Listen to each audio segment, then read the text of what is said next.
Welcome to Silver Lining for Learning, episode 94, Responding to the Pandemic, the View from the Superintendent's Desk. Over the past 2 years, schools have been battling with the pandemic in many different ways in order to provide high-quality education to all children. There's been a lot of creativity in facing many of these disruptions that COVID-19 has posed. So in this episode, we're excited to have two superintendents, Dr. Christine Ackerman from the Chappaqua Central School District in New York, and Dr. Chris Kennedy from West Vancouver, British Columbia. So we are hoping to have an exciting conversation to learn from the two of you about all the things that you've had to deal with, that initiatives and innovations that you've created, and to get your perspectives on where schools are now and what do you see happening in the future. Are some of these changes going to stay? Are some of these things going to go away? What's going to happen? That's been of interest to Silver Lining for Learning for the past almost 2 years now. But I just want to start out by, first of all, thanking the two of you for the service that you do. I am on some groups which have, Facebook groups of educational leaders, and I just marvel and in awe of all the challenges that you face that you then deal with such grace, innovation, creativity, and care for both the staff and the teachers and the children in your care. So thank you for that. With that, I'll kick it off to you, Christine. So maybe you can tell us a little bit about yourself, your district, and maybe just briefly, like 3 to 5 minutes, and then we'll move to Chris, and then we'll just open it up for an open discussion, if that's okay. So Christine? Yes, thank you very much. So my name is Christine Ackerman, and I'm from Westchester, New York, about 45 miles outside of New York City, and I'm the superintendent for the Chappaqua Central School District. I think like most superintendents, I started my career teaching, and I happened to teach history in New York City. And then I moved through administration and had some really strong experiences in the Mid-Hudson Valley as an assistant principal, a principal of a high school, an assistant superintendent for curriculum instruction and special education.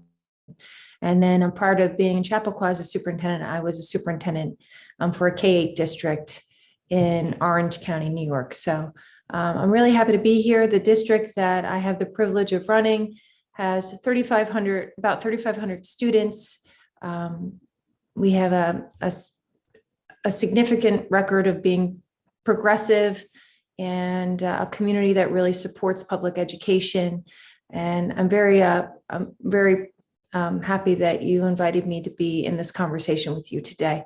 As was mentioned in the opening statements, this has been a very challenging time for all of us, particularly those in leadership positions, as we grapple with reinventing education in a way that it had never been imagined before due to the pandemic. But I think some of the lessons that we've learned through this experience have helped us evolve into a better educational model, meeting the needs of our students in very progressive ways that I'd like to capitalize moving forward, even when this is all behind us, hopefully at some point. So thank you again for having me. Thank you, Christine. And I think we will dig more into those last couple of comments you made at the end about the changes and challenges. So Chris, on to you.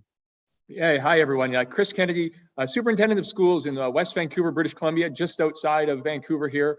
We're a school district of about 7,500 students.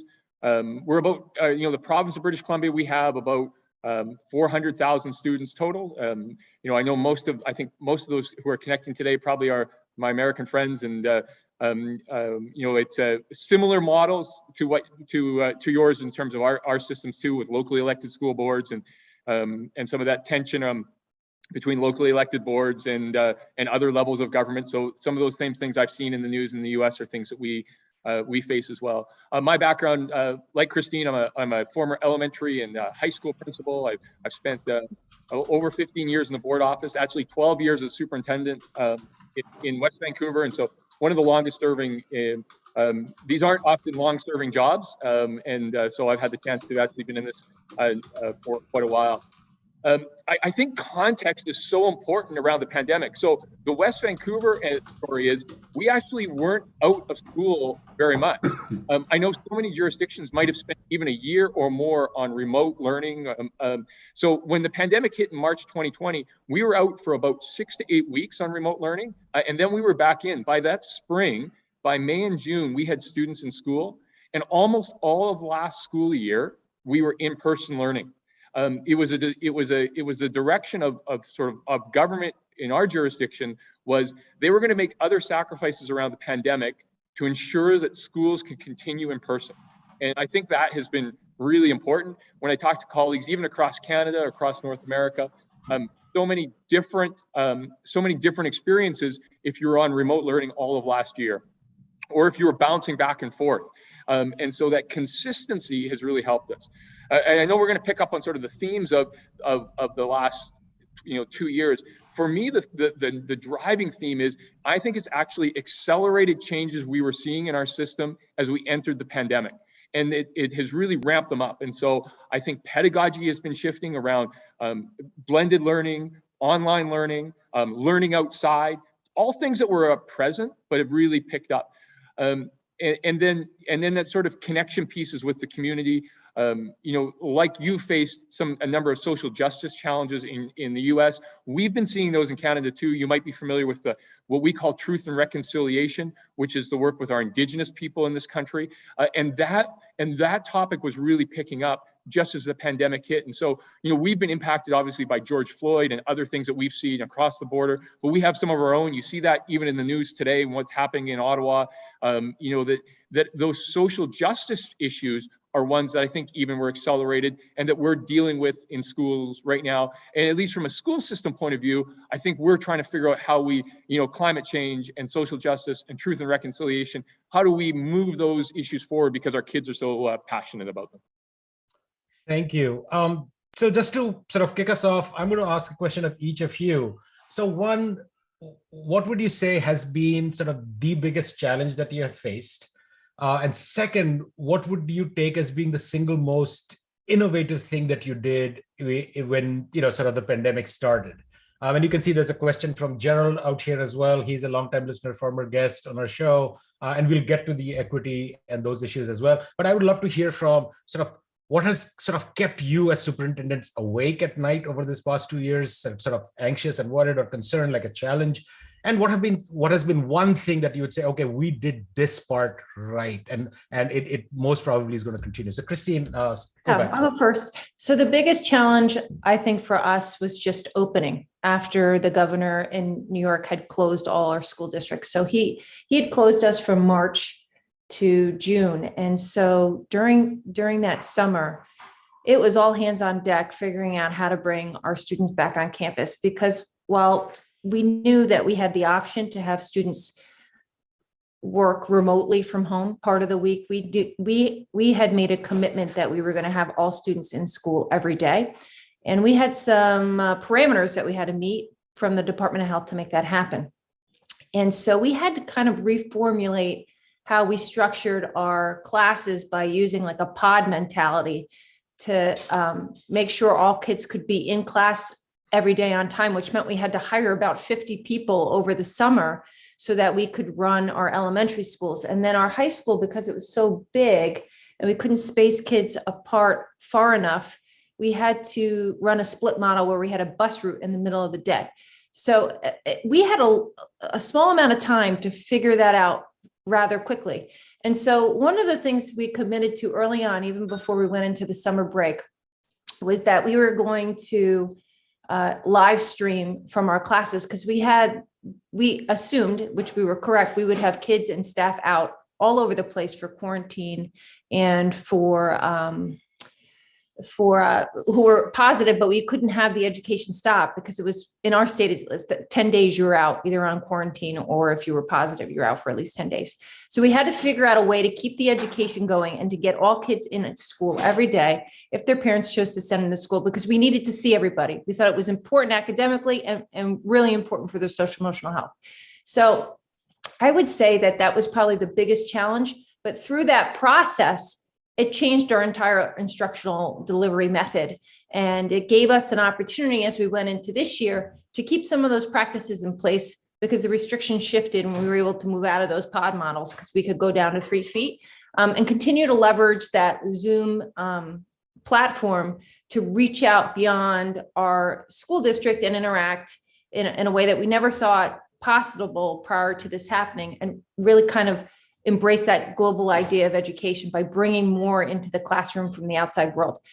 In addition to continuing to use that model as we needed it, it's just far less frequent today than it was, of course, in September 2020. So I think that probably sums up.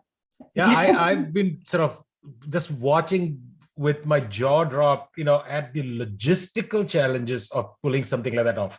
And at a time when, you're seeing teacher shortage and, we have all that going on. So yes, I completely understand. And thank you. Chris, on to you. Yeah, so I think the biggest challenge we faced is just around the anxiety of like all of the different partner groups. So students who are anxious about coming back into schools, students who have been out maybe for several months and coming back in, and the mental health and those pieces. And then, as I found, especially in the last 6 months, the anxiety on the extremes. And so, I like all superintendents, I've probably been called lots of horrible names over the last 6 months by those who are the pro and the anti-vax movement, the pro and the anti-mask movement, that on the extremes, the level of anxiousness is really, the pandemic took a toll on everyone. And I think there aren't many places where you can't connect to public figures and that, but schools are places where there's a principal and you can find the superintendent, and that anxiety that you have around all aspects of your life, you sometimes unload it on the people who you can find. And often I think that with schools. And so I feel for our teachers who dealt with the parent and student anxiety, our principals who dealt with staff anxiety. And I know, just chatting with fellow superintendents, just the level of anxiousness they felt from their communities as they kind of tried to stick handle that way through, keeping schools open, keeping people calm, while those loud voices on the edges, were thinking that you were doing horrible things one way or another. In terms of what I loved about what we've done, and is the things that are sticking afterwards. And I'll focus maybe just on the digital spots. And Christine talked a little bit about this as well. And so, leveraging whether that's Zoom and Teams and Google Classrooms, that is never going to go back. Some of the parent conferences that we do now virtually, we're getting parents connecting to teachers that never came into the building before. And so why would we ever go back now that we found new ways to connect? We used to make people drive long distances and come at 2 o'clock to meet with the teacher, but now they can give 20 minutes in the middle of their workday and connect in with their child's teacher. That's super powerful. And so those are things that won't change. And I think also our teachers in their classrooms are more transparent just around the work that's happening. And so every classroom has a Google Classroom where work gets posted. And like Christine, we faced, students out for maybe 10 days at a time because they were positive or they had a family member positive, but the learning continued. And so using those digital tools to ensure we were in person first, but we were using digital to support that. And now that's kind of just become normal. And so, I don't hear anybody saying, let's go back. They're saying, well, like there are things that we've absolutely done the last 2 years that we're definitely going to want to continue with. Thank you. I know Chris Didi wanted to follow up. So Chris Didi, on to you. I have to emphasize the last name because we have two Chris's here. And if Chris starts asking questions to himself, that is going to get super weird. So Chris Didi, on to you. So for many years, I've taught a course at Harvard on motivation and learning. And of course, one part of that course is about dispositions of different kinds: resilience, tenacity, initiative, open-mindedness, and so on. And the pandemic has really highlighted for me the importance of dispositions, because in my observation at the university, some people have been paralyzed by kind of the collapse of the command and control infrastructure and the disruption of familiar routines and protocols.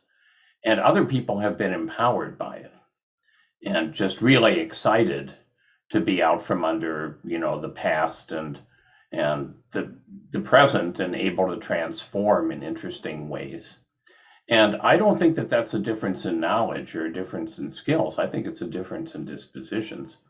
So I'm curious, without your being specific necessarily, have you noticed that some people who might have been major in their leadership before the pandemic have been sort of muted by it, and other people who you might not have suspected would be leaders or people who could step up and do a lot of transformation have been empowered by it? Has that, you have a big picture view of people working under you.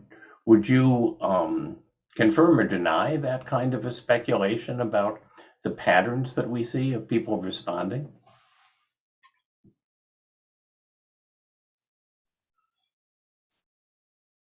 We have this battle. I'm eyeing. Is Christine going to go, or am I going to go? I'll jump on first this time. Chris, I think you're right. I think you're onto something there. So I think traditionally, our high school teachers were perceived as being traditional. They're not going to change. They're prepping kids for university. They got to get, it's very regimented. Where we've seen actually the most shift has been amongst high school teachers, because all of a sudden, once they felt like the bookends were taken off, like they had a little bit of freedom, they actually really wanted to embrace that. That all of a sudden, when kids maybe weren't in class every day, or there was a blended, or there was some more flexible time for students.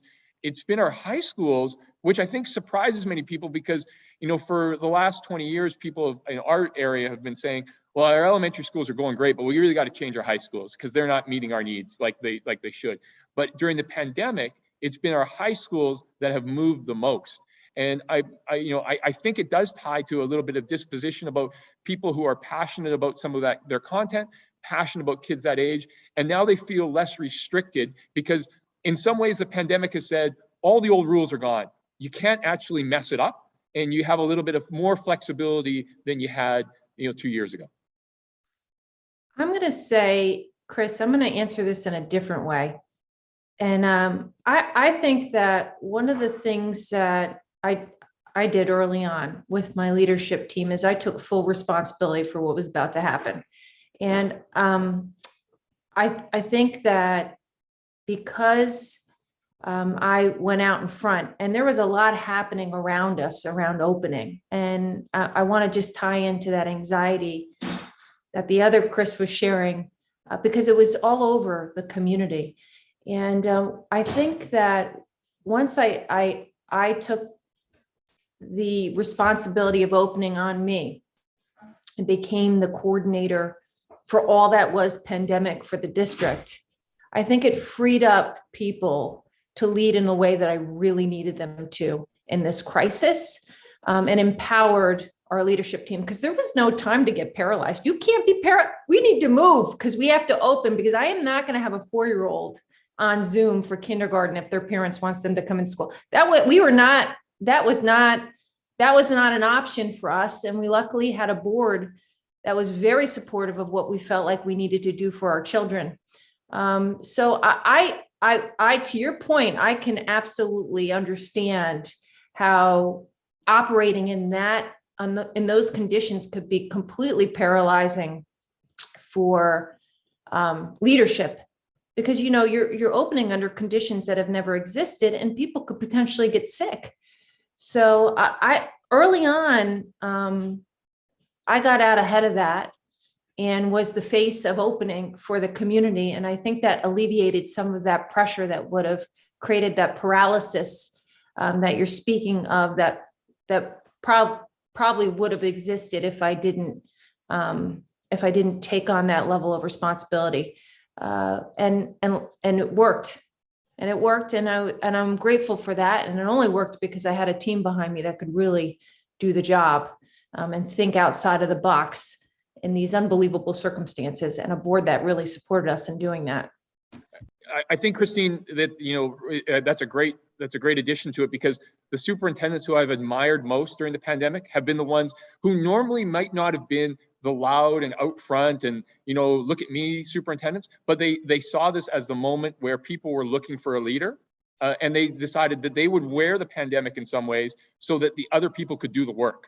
And so that was something when I look at our area, the ones who I've admired most are the ones who maybe weren't the most, extroverts, kind of superintendent prior to this, but saw this as a necessary moment to go and lead. Thank you, both of you, for that. And I know Kurt is waiting with some questions, but I just had a quick comment to make here, because this echoes a conversation that we had with the president of, Arizona State, Michael Crow. And I was just curious, very briefly, this would, that this sort of, Christine, what you said about becoming the face, that I am the person who's to answer for this, that also takes a toll on each of you. So I wonder what kind of methods or approaches you use to sort of find that balance as well. I'm just curious, because to me, leadership at a time, and I could tell when Michael Crow was describing that this was not an easy time for him, in the sense of, he said he lost some good friends who at the beginning of the pandemic came and told him to his face, you're going to be responsible for the death of hundreds of people. And, but even then, despite that, like in ASU persevered in its approach and, so on. So I'm just curious how the two of you managed to find that balance to take on this, because as Chris, as you said too, the loudest voices at the extremes are also more vociferous today than they were before. Okay, I guess I'll go first. I'll go first, Chris. So I think that, it's interesting, and it's not necessarily related to the pandemic, but anytime that I find that the pressure is mounting, I just spent some time with some kids, and I remember what the work is about. I think it's very different working in a school than maybe in a corporate environment, because you are like responsible for these children, and you need to bring your best every day for them, because that's what they deserve. So I find that when I was under some, our first day, I made sure I was out in the parking lot letting some kids out of the car who were coming to school for the first time. And I was swiping their heads with the thermometer, because I needed that to help get me through the first couple days. And quite frankly, I have 2 kids in the district. I had skin in the game. So I also had that level of understanding of how important it was for them to be in school. So that's probably the best motivator that a superintendent can have, when you see your own children and you know what they need, and making sure that you're doing everything that you can to help support them, their peers, and everybody else that's in that district who needs the same thing. Thank you. For me, so I'm blogging more than ever. I've been actually more active on social media, trying to be more transparent. That I think trying to humanize the role a little bit, because I think people kind of they're faced with bureaucrats sometimes in terms of who we are and the work that we do, and that these are tough things that we're wrestling with, and so that's been part of it. And I know, I heard you guys say, and I'm not sure, I think it was just before we went, Kurt, what is it, 700 days of running? Is that what your number is? So the 700 club, well, Kurt, tomorrow I enter the 400 club. I'm 400 days, because I didn't get going right away, but I knew I needed something along the way. And I've been pretty public about it too, because I think leaders need to model, I don't know if the word is balance, or it's, making sure that you're looking after your own health, or, and so I'm unapologetic for making time every day to make sure that I'm looking after myself and getting exercise, and then encouraging our principals to do the same thing, because especially during the pandemic, you could stay on Zoom all day, but you had to model for everybody that you actually have to step away from it, so that you're actually productive when you are engaged in the work. Thank you. Kurt, on to you. Hi, can you hear me, Punya? So, if any of our listeners have run 700 days, I'm happy to send them a shirt like this, so just let me know. And Gerald, Punya will be asking your questions soon after mine. I'm going to be asking pretty much what Chris and Punya have been talking about and asking about, but in a different way, maybe. And I had 3 questions, but I'm merging the first 2 together because they came up right away when Christine first introduced herself. And so I'm going to put them both together. You mentioned progressive education, and I'm wondering what progressive education looks like in the time of the pandemic. And Christine, you also mentioned reinventing education. And I wonder if you could give some examples of how education has been reinvented. Now, you've already been doing that with Punya and Chris already. And in fact, Chris has talked about switching to blended, switching to online, switching to outdoor education, which is a little easier to do this time of year in West Vancouver than it is in Indiana. I spent part of a sabbatical at Simon Fraser, so I know what the weather's like. Even awful Novembers, you can get outside in the rain. But so I wonder if you could give examples of progressive ed and reinventing ed in the time of the pandemic, and then I have a follow-up question.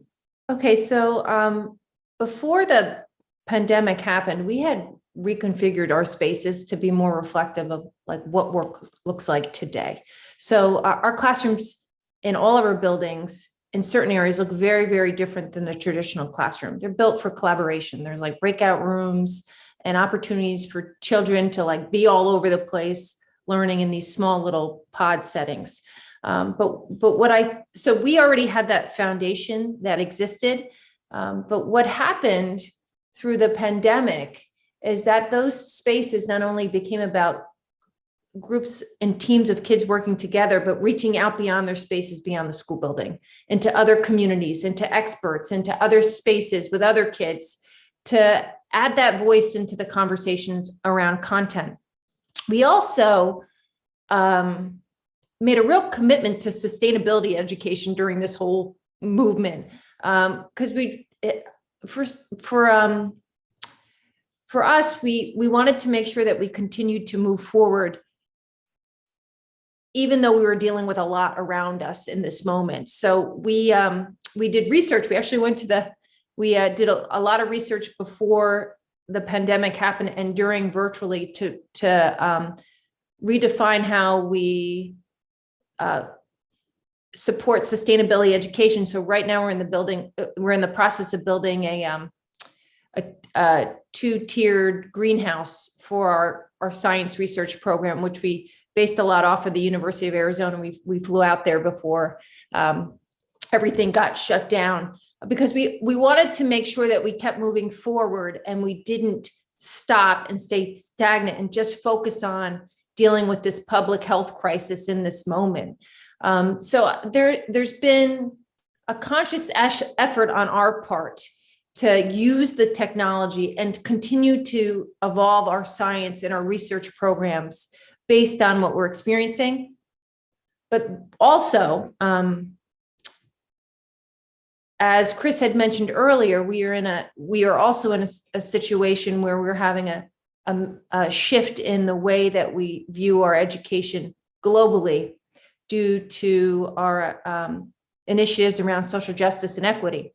So our curriculum has evolved so that more students see themselves in our materials and our discussions are richer, so that our kids become more accepting of each other based on feedback that we received during the pandemic after the George Floyd murder. So I would say that in those two specific areas, we continue to evolve and become better than we were prior to the pandemic occurring. Chris, you want to add to that? And then I have a follow-up question. Yeah, again, I would say the pandemic, I think in many ways has been an accelerant to those things that we were seeing prior. So what we were seeing around shifts in pedagogy, well, they've just really ramped up during this. That the collaboration and networking, I see our teachers interacting with each other now in new ways that they didn't interact prior. The siloed teacher, and like we had said that the siloed teacher was a dying breed prior to the pandemic, but I think the pandemic required us to interact in far more ways with each other. And we've talked a little bit about it, that engagement with the community too, that we've engaged with the community in ways now that are new and different. And we've been always saying we're trying to have parents have a different relationship with us, but the pandemic has allowed that to happen, and we're not going to go back from it.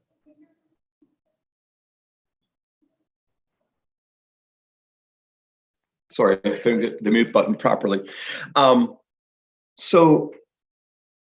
of us on March 10th or March 20th, 2020, or when this show started, March 21st, 2020, went home at night and we were sweating bullets on how are we going to change what we've been doing, and can we adjust and move ahead during these times? We're going to face challenges, all of us, and all of our listeners, anyone who's watching the show, face challenges as a student, as a parent, as an instructor, as an administrator, as a corporate exec, whatever. We face challenges. So I'm kind of curious, of the challenges that you faced, and they're monumental ones, which ones did you overcome in a surprising way? And did you have help and support from people you didn't expect it at first? You went home maybe thinking, well, how can I do this? And you've kind of already answered this in many ways, talking about the secondary teachers, Chris, and other things. But I wonder if there's anything that you were sweating bullets over that you resolved, and how did you resolve them? So we worked with health in a way that we've never worked with health before. And so I was really anxious over what the relationship would look like, because there was this relationship where education and public health were kind of co-driving decisions. And we don't have a history really of working together. We intersect a little bit, but we should have worked together before this, because the mental health of our students, the well-being of our students, all of those things are really up their community challenges, but we never did. And so I was so worried that health was going to come in and say schools will do this, or we would be left alone to make health decisions by ourselves, not being health experts at all.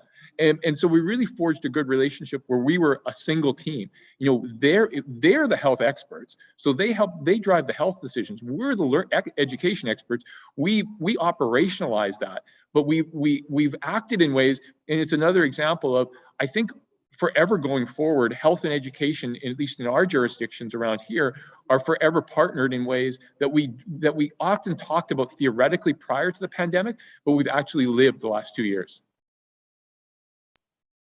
Mine was that live streaming. I mean, we had teachers, they had to come back in September and teach kids who were home, and teach kids who were in front of them, and teach kids that were in a different room.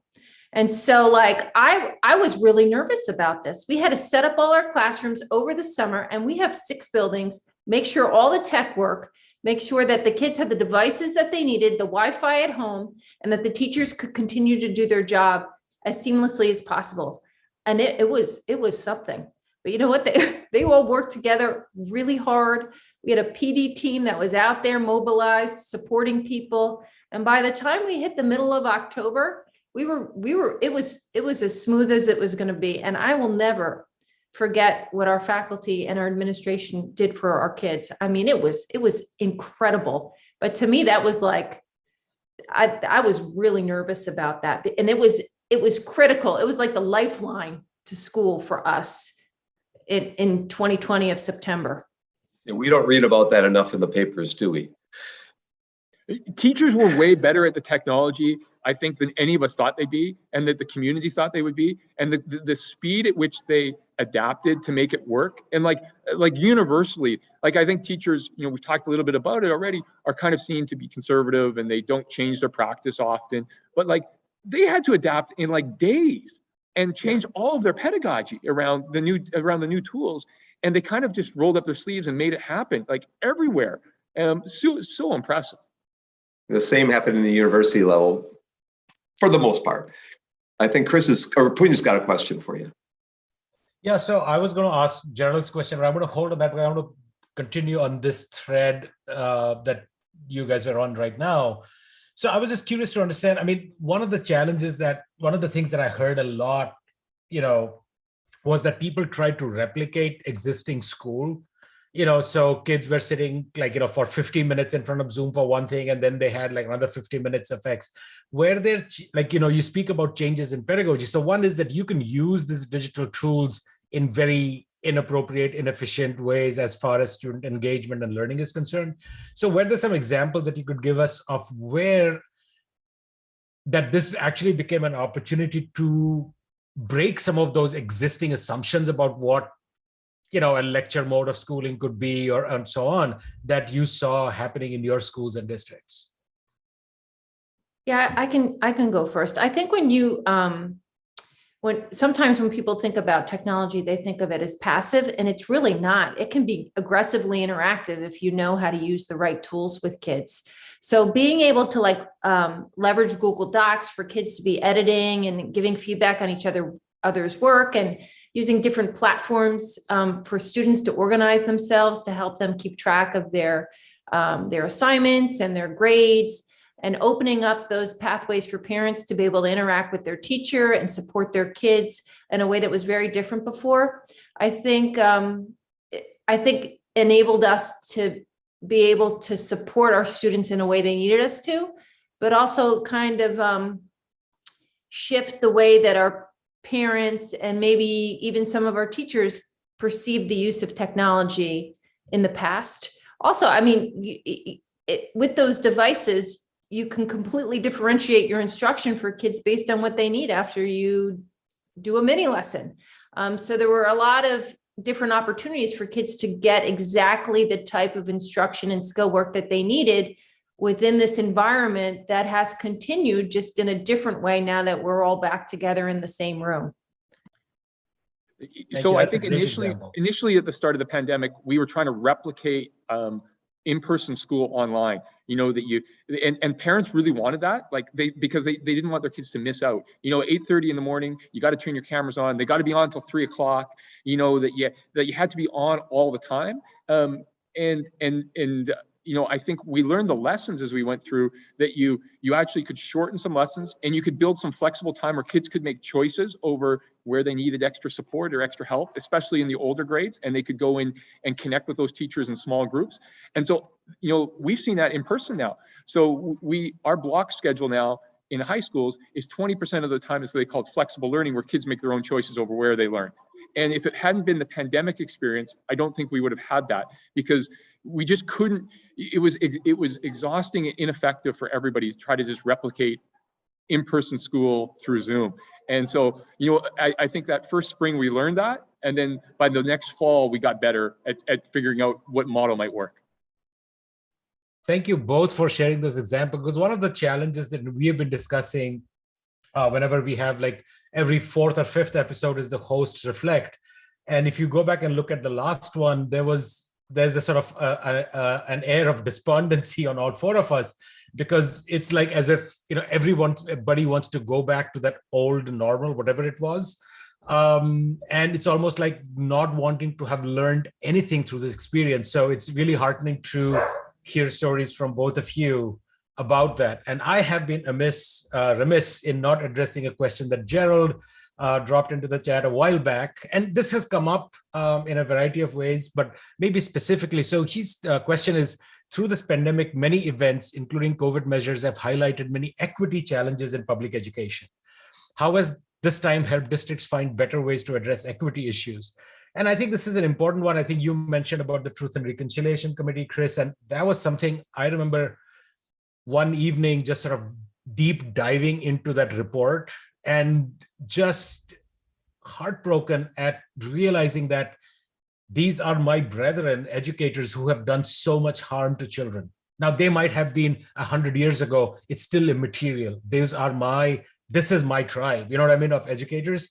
And so, and the other thing with the equity issue, I think that's really important to understand, that it's both local and global at the same time, which is the issues that you deal with are slightly different from the one that Christine deals with because of your population, your context, and so on. Yet, however, they're also global. So I was just wondering about how, as leaders, you sort of navigate those challenges and how you think about issues of equity and addressing them both during the pandemic and moving forward. Either of you can start. Okay. Maybe, is it, you want me to start? Okay. So I'm going to share, and I'm going to lean on Chris to really answer this question, because I'm in a district where we had a lot of opportunities because of the way that our community supports education. I mean, people move to Chappaqua for the public schools. And so from my perspective, there was a lot of inequity outside of our district because other places didn't have the resources and they didn't have the spaces that we had to be able to open in September the way that we did. So then what I saw happening is that in other districts, kids couldn't come to school every day. And I think that impacted students in a way that we didn't have to in our district face. And that was because of the ability that we had due to the resources that we have in Chappaqua. So I would share with you, based on what I understand of the struggles of my counterparts, the inequities were enormous, and our district was able to benefit, and our students benefited because of the resources that we had and our ability to open the way that we did, because of the way that our community is able to support our schools and our district. And the playing field is not equal, and unfortunately, many students didn't have the same opportunities as students did in our district. And it's heartbreaking. It's heartbreaking to think about that, because I've worked in many of those districts, and I know the struggle was extraordinary in a very different way than ours. The pandemic did really hit just as we were challenged by some of these social justice topics. And you're right, for us in Canada, Truth and Reconciliation, the report was pre-pandemic, but the discovery of unmarked graves and at so many school sites across our country over the last 2 years has just highlighted, some horrible parts of our history that we haven't addressed. And so the timing, at a time when there's this we're in flux as a school system, you had this reckoning a little bit around some of these social justice topics. A little bit like Christine, I come from West Vancouver is a very affluent community and greater advantage than many. But what I think the pandemic showed was just how different it is in different communities. That a lot of our children and our families rely on schools to get fed every day. And all of a sudden, when schools are closed, how are you getting your meals? And so, having to, even when schools were closed, ensuring that we were getting food to families, because that was part of, in some communities, because that was part of schools' responsibility. I actually don't think everybody understood just how wide and broad schools' role was as centerpieces in communities. That they aren't just about the reading and the writing and the math. They are central gathering places. They are central community places who have great responsibility for the counseling services, for the feeding, for the social services, for the medical services for our students and many of their families. And so I think that's brought it all to the forefront. And so people post-pandemic or endemic right now are talking about that and ensuring, actually that is the core purpose of the work is the social emotional pieces that we do in schools. Thank you. I think Chris, you are on next. Yeah, I want to address a theme that's been part of Silver Lining for Learning from the beginning, and that's also been a major theme within this episode, which is that there's a lot that we've learned in having to transform education, and we would be a real shame if that disappeared. I see a lot of people in society who have the wrong mental model about where we are in history.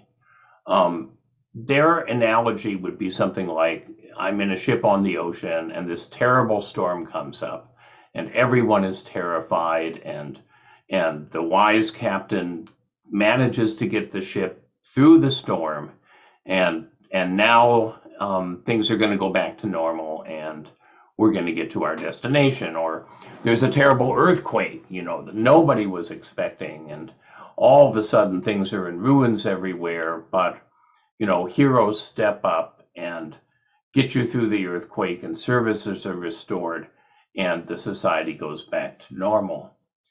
I think those mental models are completely off. This is the "We're not in Kansas anymore" article. This is, we got picked up by the cyclone and we came down in Oz, and there aren't any silver slippers to click your heels and go back. We're not going back. And the reason we're not going back, for one, is because business is not going back. Business is going to be different now. And if the purpose of education is in part to prepare students for life and for work, then to go back is to disempower students when they get out, not into Kansas, but into Oz. Now, I think what clouds this picture is that there's so many politicians and leaders of different kinds who want to play the role of Glinda the Good Witch. And they're going to sell some snake oil and say, hey, I've got the slippers. Just trust me, and we'll get everything back to the way it was. And you won't have to deal with all this crazy change and the evils of remote learning, et cetera, et cetera, et cetera. So that's the sermon part of it. Now, let me ask the question part of it. Superintendency has always been a high burnout job. I can't imagine that it isn't going to be even worse in the next few years, that a lot of people who have gone through blood, sweat, and tears are going to say, I've done my part and I'm going to make room for the next generation. Do you have thoughts on whether, if at all, the kind of preparation of superintendents should shift if we're now in Oz instead of Kansas, or if the kind of what you look for in a superintendent if you're going to hire one should shift? I'm just curious as to your reflections on the future and what superintendency ideally might look like 5 years from now.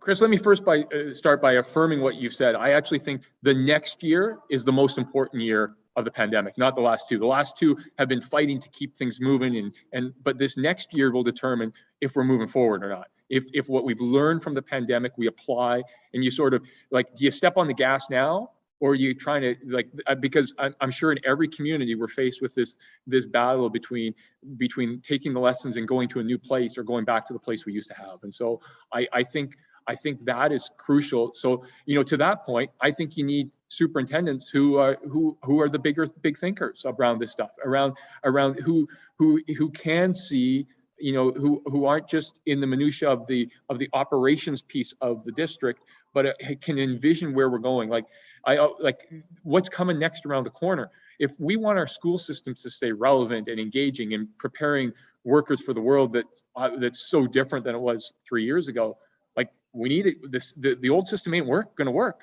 And so that's not and so you have to have that ability it doesn't discount the great work that we've done in that old system, but the world's different. So we have to be articulating a new world. And so, superintendents have to be able to write about this. They have to be able to speak about this. They have to be able to lead about this.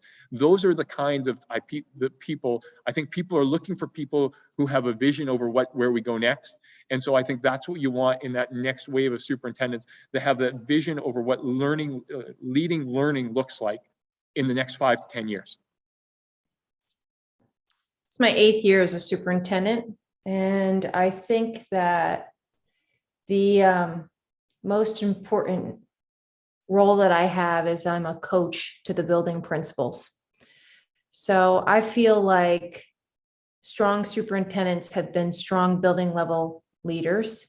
And I believe that one of the reasons we were so successful in opening is that my entire central office team, with the exception of the business administrator, have all been very strong building principals.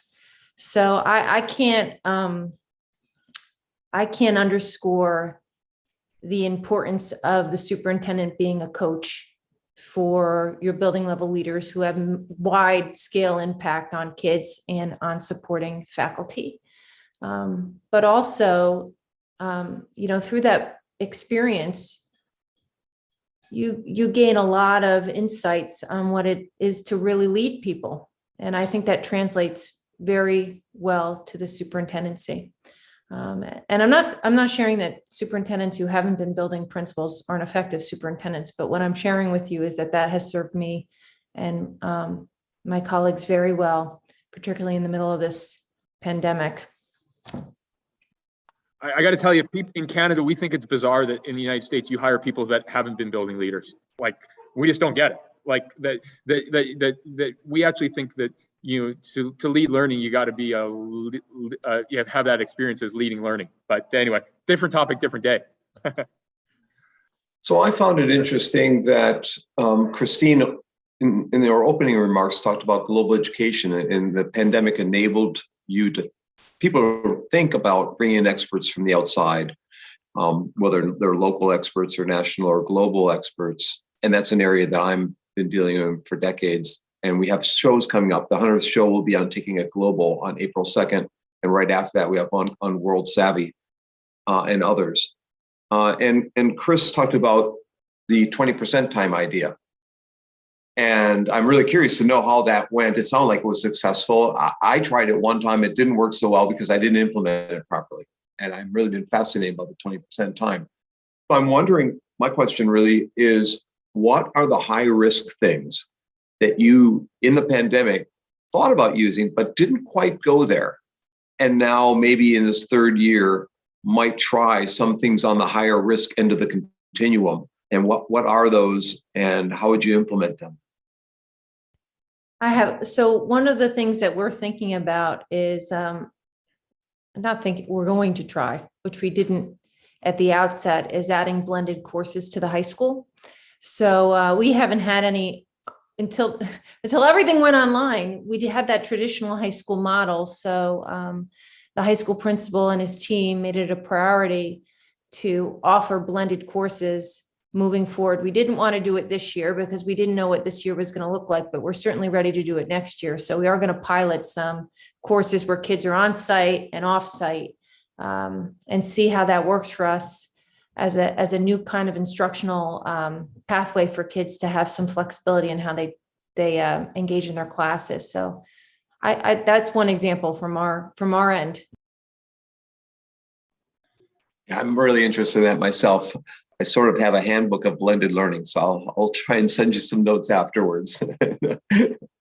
It's an interesting question, Kurt, because I haven't contemplated what else to do. I'm so focused on what we have done that we can't lose. It's probably your mindset you suggested is probably a good one to go on, because the 20% as idea. I've been so focused on, we did it online, we've been doing it in person. How do we hold that when so many in the community want to snap back?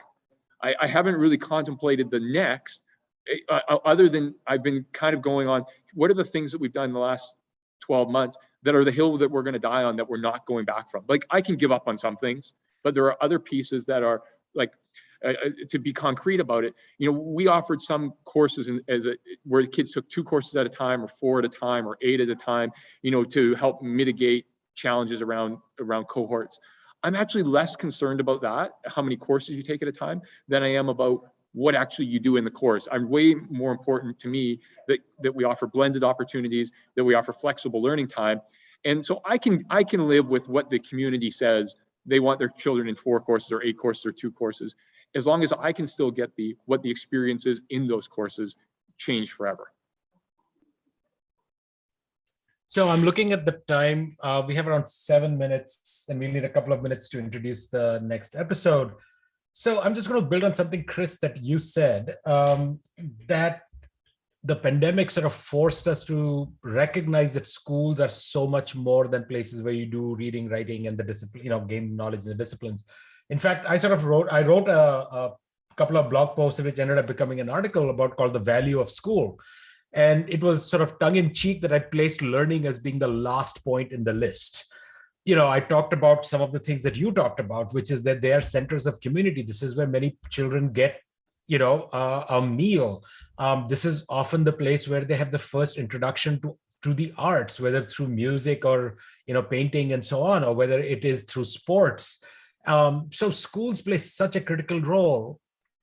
However, when we look at the accountability that schools are often, there's this whole thing about accountability, the conversation that goes on, it's always around test scores and things that way. And we end that piece by saying that it is time that we revisited this issue of accountability, that what schools should be held accountable for is to all these roles that schools are doing. There is career counseling, there is, special education. I mean, the list just goes on. And it's almost like you're being measured on just one metric compared to all the other things that you do. And I'm just curious about, what your thoughts are on this perspective. And B, what can we do as educators to broaden that conversation about accountability to include all these things that schools do? They are centers of community in profound and important ways. And I'm just wondering what your thoughts are on that, because to me, that is part of the broader political discussion that is completely missing about the value of schools. And either of you can go first. I would agree, Punya, that it's missing, but I'm heartened when I see fewer universities using SATs as admissions requirements. And so, you know what, we were always told we had to have all these exams because that's how we let kids into university. But then when we couldn't, universities found a way to get kids into school still. All of a sudden that kind of blew up that rationale. And so I actually think the assessment and conversation and how we look at student assessment, how we look at system assessment is going to be a massive conversation for the next 3 to 5 years coming out of the pandemic, because I don't think we haven't brought that to ground, but I think this is actually going to be at the forefront of the future of school conversations. Thank you. Christine? Yeah, I was going to say, I feel like you hold me accountable for my scores, because my children need to do well on their assessments to get into your universities. And that's very important to my community. And so the evolution of the college application process has a significant ripple effect on school districts like mine. So the more flexibility and the more opportunity for the whole child to be considered in that process, I think the higher likelihood that the evolution of what schools looks like will continue. It's interesting, you know, I used to teach at a college, and some of that college teaching is probably some of the most traditional teaching they could have, right? Like I would be like really progressive in K-12, but then you go to college and it's like chalk and talk. And so it's, I feel like over time, the entire system has begun to evolve, and that benefits us all. It benefits K-12, it benefits the universities, and I think it allows our students to feel valued for who they are as people, and they can contribute to that environment in a way that is more meaningful, and they come out of a pathway, I think, stronger in their profession and stronger in their collaboration with their neighbors. So I think that, and I know this is a K-12 conversation, but I also don't want to ignore or not acknowledge the evolution of higher education, because it has a significant impact on what we do in our profession. So thank you guys for that. No, thank you for turning the tables on us. That's good. Punya, you have to introduce the next show, and I'm just going to say that was my final question. So thank you. What advice do you have that you haven't mentioned? And that was a great way to end. So go ahead, Punya. So, yeah, thank you. No, and thank you for flipping it on us. I love that. That's perfect, because at some level, the products of your school systems are ending up in front, and so we are in some ways part of the problem, and I acknowledge that. In fact, I've often said that the two places where we seem to have gotten education right is elementary school and PhD programs. It's the stuff in between that we haven't figured out.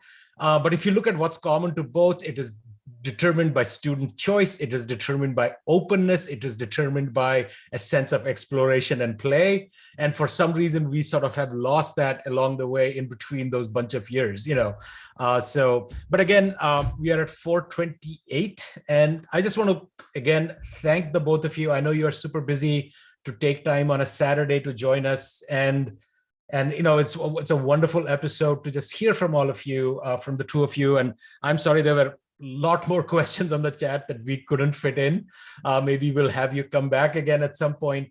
But again, from the depth of speaking for myself, and I think for the other hosts as well, thank you for all that you do. And Christine, the point that you made about that it is going in and seeing the children, that gives value to what you do, that is just so profound and so important. And so thank you very much for joining us today.